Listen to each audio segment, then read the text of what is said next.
नमस्कार दोस्तों, मैं अजय चौरसिया, माध्यमिक शिक्षक, शासकीय उत्कृष्ट विद्यालय सिलवानी, जिला रायसेन, आप सभी का सामाजिक विज्ञान की इस कक्षा में एक बार पुनः स्वागत करता हूं। आज हम कक्षा 9वीं की NCERT की सोशल साइंस की लोकतांत्रिक राजनीति के अध्याय 2 संविधान निर्माण का अध्ययन करेंगे। इस अध्याय के अंतर्गत हम संविधान निर्माण के बारे में जानने का प्रयास करेंगे, लेकिन इसके पहले हम ये जानेंगे कि संविधान कहते किसे हैं। आप लोगों में से अधिकतर लोग कोई ना कोई गेम ज़रूर खेलते होंगे। किसी को हॉकी पसंद है, किसी को फुटबॉल पसंद है, तो कोई वॉलीबॉल खेलता है, और फिर क्रिकेट तो एक ऐसा गेम है जो हमारे देश के हर गली मोहल्ले में खेला जाता है। आप लोग जानते होंगे कि हर एक गेम के कुछ नियम होते हैं जिनका पालन करना सभी के लिए अनिवार्य होता है। ठीक इसी प्रकार से सोसाइटी के, क्लब के, संस्थाओं के, समाज के, राष्ट्र के अपने अपने नियम होते हैं और उन नियमों का पालन करना लोगों का कर्तव्य होता है। इस पुस्तक के पिछले अध्याय में हमने देखा था कि लोकतंत्र में शासक लोग अपनी मनमानी करने के लिए आज़ाद नहीं हैं। वह अपनी मनमानी नहीं कर सकते। शासन में बैठे हुए लोग, मंत्री हों या अफसर हों, वह अपनी मनमानी नहीं कर सकते। कुछ बुनियादी नियम होते हैं जिनका पालन करना नागरिकों के साथ साथ सरकार के लिए भी अनिवार्य होता है। ऐसे सभी नियमों के सम्मिलित रूप को संविधान कहते हैं। देश का सर्वोच्च कानून होने की हैसियत से संविधान नागरिकों के अधिकार, सरकार की शक्तियां और उसके कामकाज करने के तरीकों को भी निर्धारित करता है। इस अध्याय में हम लोकतंत्र के संवैधानिक स्वरूप पर कुछ बुनियादी सवाल उठाएंगे। हमें संविधान की आवश्यकता क्यों होती है, संविधान बनते कैसे हैं, संविधान कौन बनाता है और संविधान को किस तरीके से बनाया जाता है, किसी लोकतांत्रिक देश के संविधान को आकार देने वाले मूल्य कौन कौन से होते हैं, क्या किसी देश का संविधान बन जाने के पश्चात उसमें देश की बदलती हुई परिस्थितियों के अनुरूप परिवर्तन हो सकता है। इन सभी बिंदुओं पर हम इस अध्याय में चर्चा करेंगे, लेकिन इसके पहले हम बात करेंगे दक्षिण अफ्रीका के संविधान के निर्माण की। वहाँ पर किस तरह से संविधान का निर्माण हुआ। तो आइए सबसे पहले हम दक्षिण अफ्रीका के संविधान के निर्माण की बात करते हैं। दोस्तों, आपको मालूम है कि हमारे देश में अंग्रेज लोग व्यापार करने के उद्देश्य से आए थे और उन्होंने धीरे धीरे पूरे देश पर कब्जा कर लिया। ठीक इसी प्रकार 17वीं और 18वीं सदी में यूरोप की कंपनियां व्यापार करने के उद्देश्य से दक्षिण अफ्रीका गईं।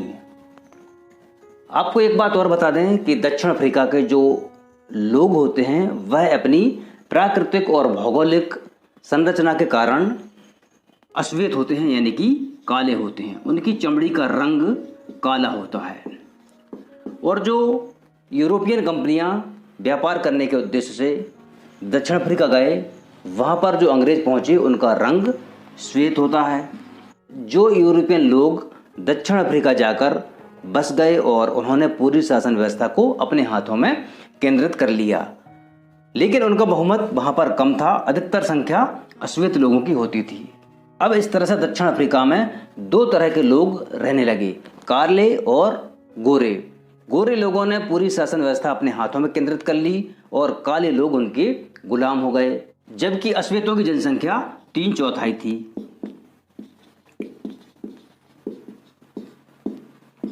मतलब जनसंख्या अश्वेतों की ज़्यादा थी, लेकिन वहाँ पर गोरे लोग शासन करने लगे और उन्होंने काले लोगों को अपना गुलाम बना लिया। और जिन अंग्रेज लोगों ने दक्षिण अफ्रीका की शासन व्यवस्था अपने हाथों में ले ली थी, वह सभी अश्वेत लोगों को अपने से नीचा मानने लगे, अपने से हीन मानने लगे, अपने से छोटा मानने लगे। इस तरह से दक्षिण अफ्रीका में इन दोनों के बीच में रंग भेद की राजनीति होने लगी। रंग भेद की राजनीति में सिर्फ अश्वेत लोग ही शिकार नहीं थे, वहाँ पर कुछ रंगीन चमड़ी वाले लोग भी रहते थे, कुछ भारतीय लोग भी रहते थे। इन सभी को श्वेत लोग अपने से छोटा और अपने से नीचा मानते थे, उनको अपने से हीन मानते थे।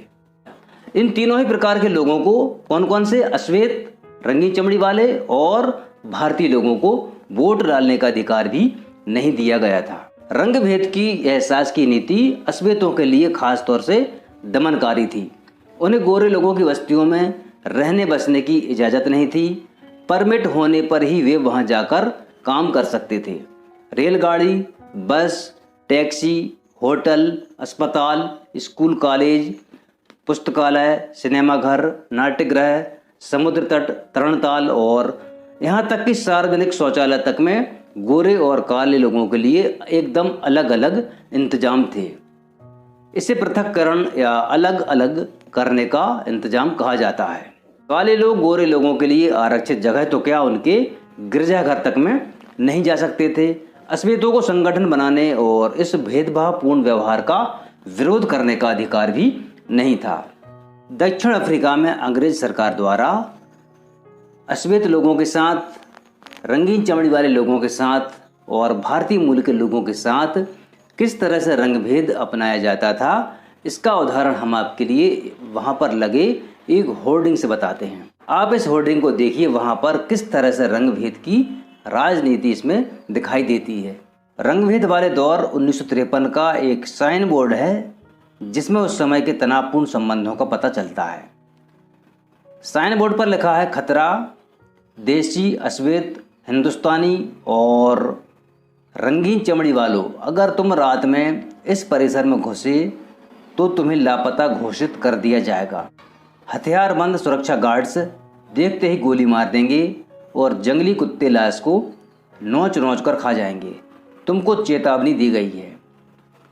इसके अलावा जो समुद्र के किनारे होते थे वहाँ पर भी अश्वेत लोगों को, रंगीन चमड़ी वाले लोगों को और भारतीय मूल के लोगों को जाना प्रतिबंधित था।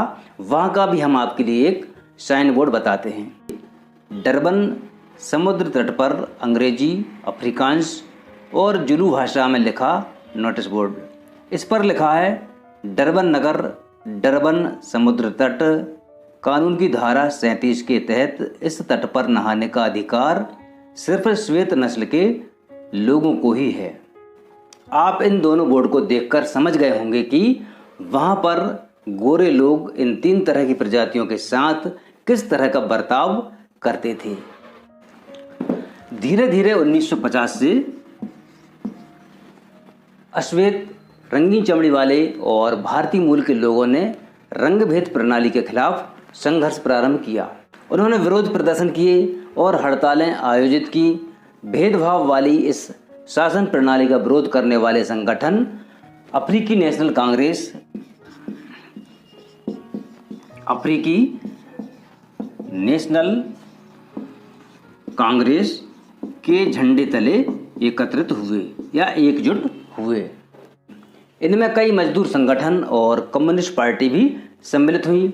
अनेक समझदार और संवेदनशील गोरे लोग भी रंग भेद समाप्त करने के आंदोलन में अफ्रीकी नेशनल कांग्रेस के साथ आए और उन्होंने इस संघर्ष में प्रमुख भूमिका निभाई।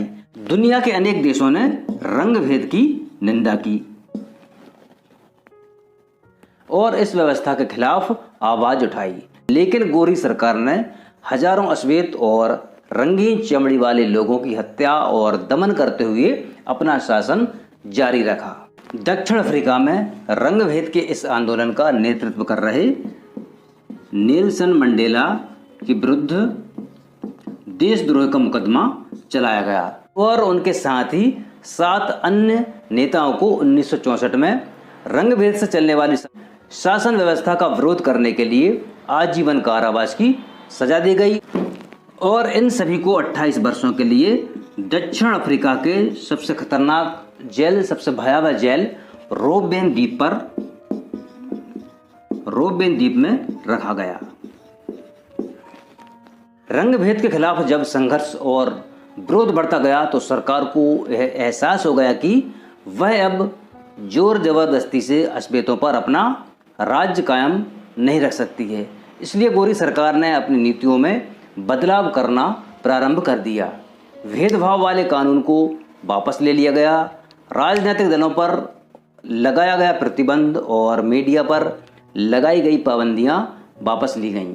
28 वर्षों तक जेल में कैद रखने के बाद नेल्सन मंडेला को आज़ाद कर दिया गया।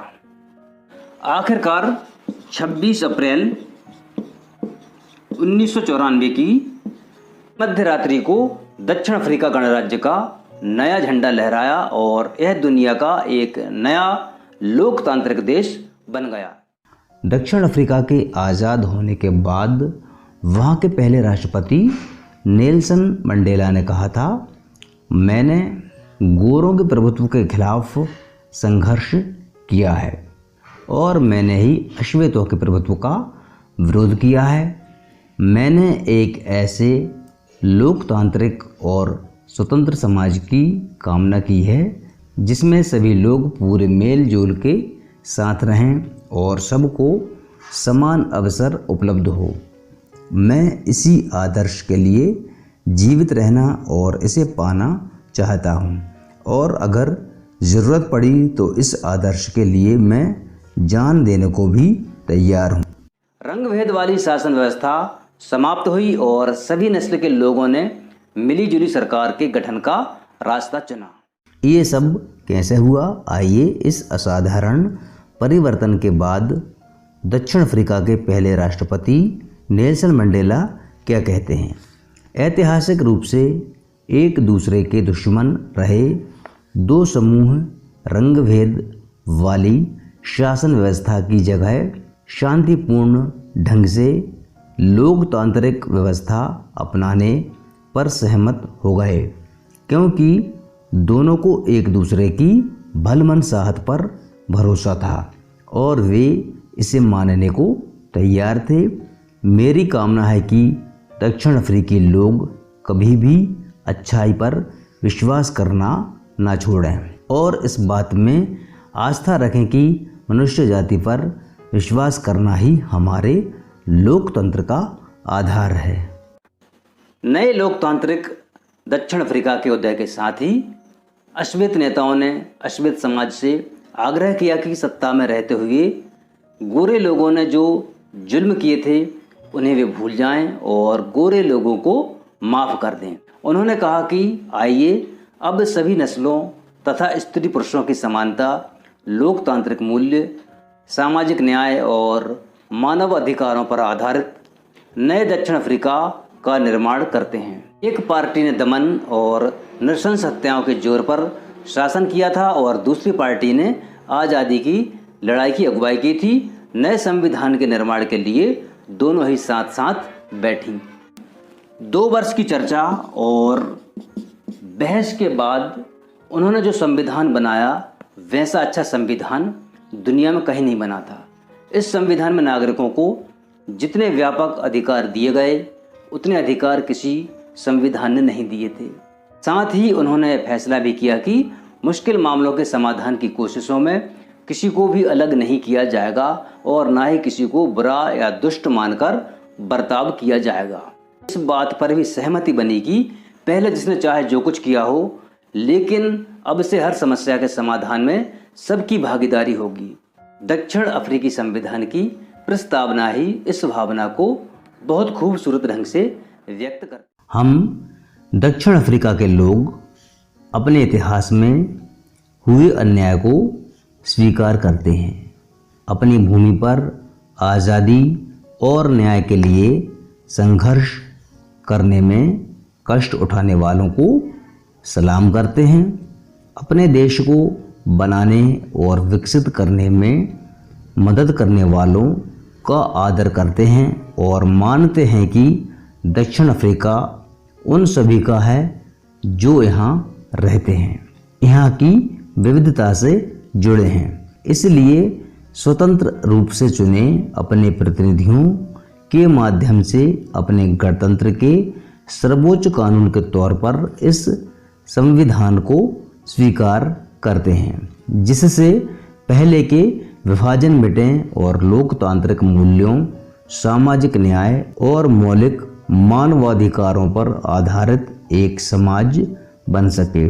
एक ऐसे लोकतांत्रिक और मुक्त समाज की स्थापना हो जिसमें सरकार लोगों की इच्छा के अनुसार बने और चले तथा हर नागरिक को कानून से समान संरक्षण मिले, सभी नागरिकों के जीवन की गुणवत्ता में सुधार हो और हर एक व्यक्ति की संभावनाओं को फलने फूलने की स्वतंत्रता हो और एक संयुक्त और लोकतांत्रिक दक्षिण अफ्रीका का निर्माण हो जो राष्ट्रों के समूह में एक संप्रभु देश के तौर पर अपना उचित स्थान प्राप्त कर सके। ईश्वर हमारे लोगों की रक्षा करे। दक्षिण अफ्रीकी संविधान से दुनिया भर के लोकतांत्रिक लोग प्रेरणा लेते हैं। 1994 तक जिस देश की दुनिया भर में अलोकतांत्रिक तौर तरीकों के लिए निंदा की जाती थी, आज उसे लोकतंत्र के मॉडल के रूप में देखा जाता है। यह काम दक्षिण अफ्रीकी लोगों द्वारा साथ रहने, साथ काम करने के दृढ़ निश्चय और पुराने कड़वे अनुभवों को आगे के इंद्रधनुषी समाज बनाने में एक सबक के रूप में प्रयोग करने की समझदारी दिखाने के कारण संभव हुआ है।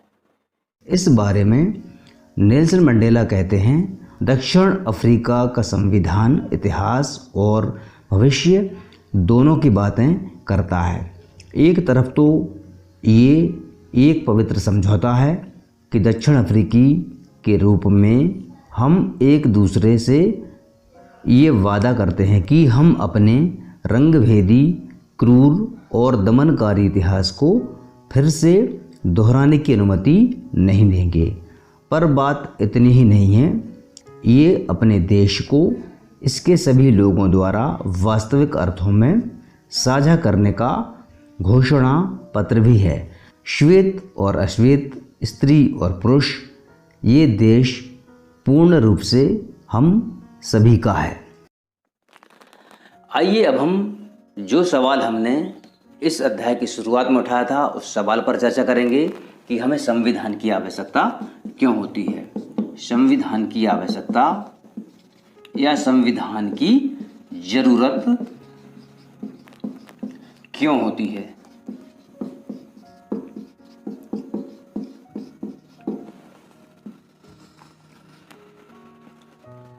हमें एक संविधान की आवश्यकता क्यों है और संविधान क्या काम करता है, इस बात को हम दक्षिण अफ्रीका के उदाहरण से अच्छी तरह से समझ सकते हैं। इस नए लोकतंत्र में दमन करने वाले और दमन सहने वाले, मतलब अत्याचार करने वाले और अत्याचार को सहने वाले, एक वर्ग श्वेत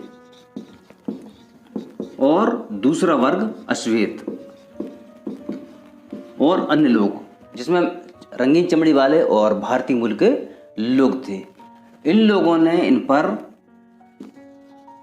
अत्याचार किया, दमन किया, इनका शोषण किया ना, इनके साथ रंग भेद की राजनीति की, इनको नीचा माना गया, छोटा माना गया और तरह तरह की यातनाएं दी गईं।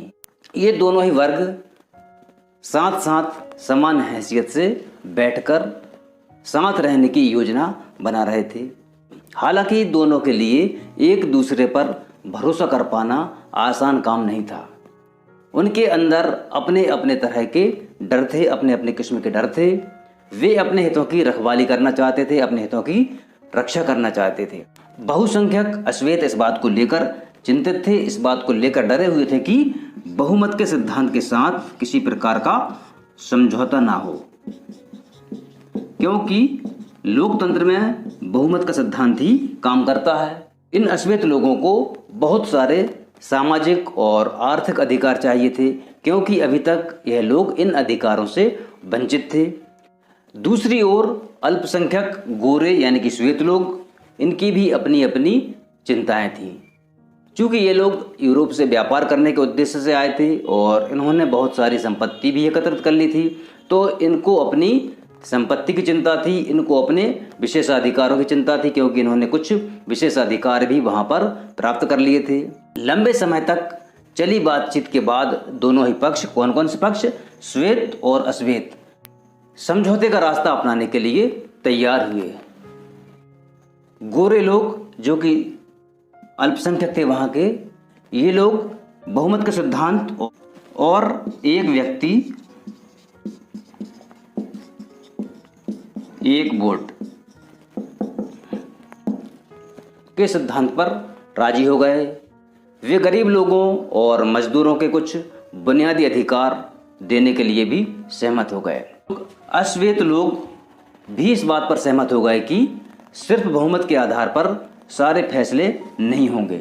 अश्वेत लोग इस बात पर सहमत हुए कि बहुमत के जरिए अश्वेत लोग अल्पसंख्यक गोरों की जमीन जायदाद पर कब्जा नहीं करेंगे। यह समझौता आसान नहीं था। इसे लागू करने के लिए पहली आवश्यकता थी कि वे एक दूसरे पर भरोसा करें। अगर वे एक दूसरे पर भरोसा कर भी लें तो क्या गारंटी है कि भविष्य में इसे तोड़ा नहीं जाएगा। ऐसी स्थिति में भरोसा बनाने और उसको बरकरार रखने का एक ही तरीका है। जो बातें उन दोनों पक्षों में तय हुई हैं उनको लिखित पढ़त में लिया जाए। हमारे यहाँ कहावत है, 100 बका 1 लिखा। जो बात हम करते हैं उससे बेहतर है अगर हम उसको लिखित में ले लें। जब हम कोई मकान या ज़मीन जायदाद लेते हैं तो रजिस्ट्री क्यों होती है? लिखा पढ़ी होती है कि भैया ये संपत्ति आज से आपकी, उसमें किसी प्रकार का इसमें कोई विवाद नहीं होता है। तो इसी तरह से उन लोगों में इस बात को लेकर समझौता हुआ कि जो बातें उन दोनों पक्षों में तय हुई हैं उनको लिखित पढ़त में लिया जाए, जिससे सभी लोगों पर उन्हें मानने की बाध्यता रहे, सभी लोग उसको मानने के लिए बाध्य रहें। भविष्य में शासकों का चुनाव कैसे होगा इसके बारे में नियम तय होकर लिखित रूप में आ जाते हैं। चुनी हुई सरकार क्या क्या कर सकती है और क्या क्या नहीं कर सकती, यह भी लिखित रूप में मौजूद रहता है। इन्हीं लिखित नियमों में नागरिकों के अधिकार भी होते हैं, पर ये नियम तभी काम करेंगे जब जीत कर आने वाले लोग इन नियमों को आसानी से बदल ना पाएं। दक्षिण अफ्रीकी लोगों ने इन्हीं चीज़ों का इंतजाम किया।